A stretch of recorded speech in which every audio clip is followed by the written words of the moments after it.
ছেলের বউ খুঁজতে গিয়ে যা ঘটলো আপনিও অবাক হবেন, একটু খেয়াল করে দেখুন।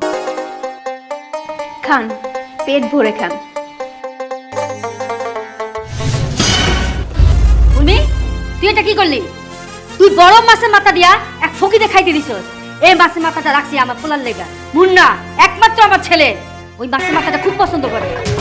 মা, উনি গেটে আসছিল সাহায্যের জন্য, আর এসে আমাকে বলেছিল ওনার নাকি অনেক ক্ষুধা লেগেছে, তাই ওনার ক্ষুধা নিবারণের জন্য আমি ওনাকে ভিতরে এনে খাবার দিয়েছি।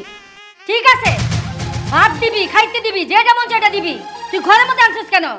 গেটের বাইরে বসায়া কষা পাতা ছিল না, ওটা দিতি, পান্তা দিতি। মা, এটা কেমন কথা বলছো? ওনাকে পচা ভাত কি করে দেই বলো? পচা ভাত কি খাওয়া যায় নাকি?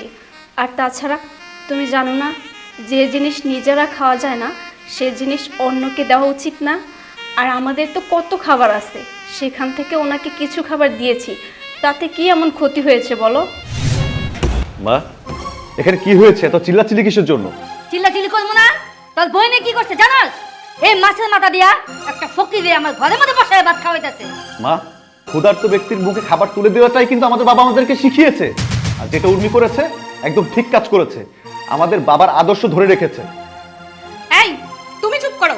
মা আমাদের থেকে বয়সে বড়, অনেক ভালো বুঝে। তোমার বুঝাইতে হবে না, মা যেটা করছে সেটা ঠিক করছে। একটা কথা বলবো না, একদম চুপ করে থাকবা। উর্মি যে কাজটা করেছে ঠিক কাজ করেছে, আমাদের বাবার আদর্শ ধরে রেখেছে।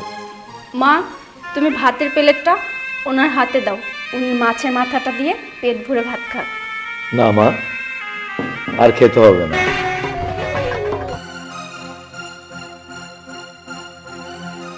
আলিফ, ভিতরে এসো।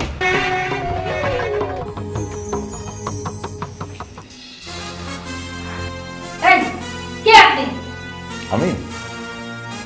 আমি হচ্ছি চিস্তি গ্রুপ অফ ইন্ডাস্ট্রিজের মালিক শহীদ চিস্তি। এই যে ছেলেটাকে দেখছেন, এ আমার একমাত্র ছেলে আলিফ। আমার ছেলেকে আমি বিয়ে করাবো।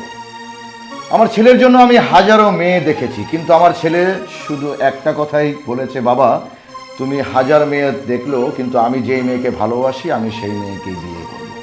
কিন্তু আমার যে ছেলের বউ হবে তাকে তো আমার একটু দেখতে হয়, কারণ আমার সংসারের চাবিটা ওই মেয়ের হাতেই কিন্তু দিব। তা অতএব আমার ছেলেকে বললাম যে না, আমার চয়েসে তোমার বিয়ে করতে হবে।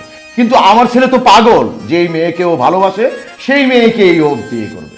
যার জন্য আমি বাধ্য হলাম ওই মেয়েটিকে আমি নিজেই দেখব, যার জন্য আমার এই ছদ্মবেশ।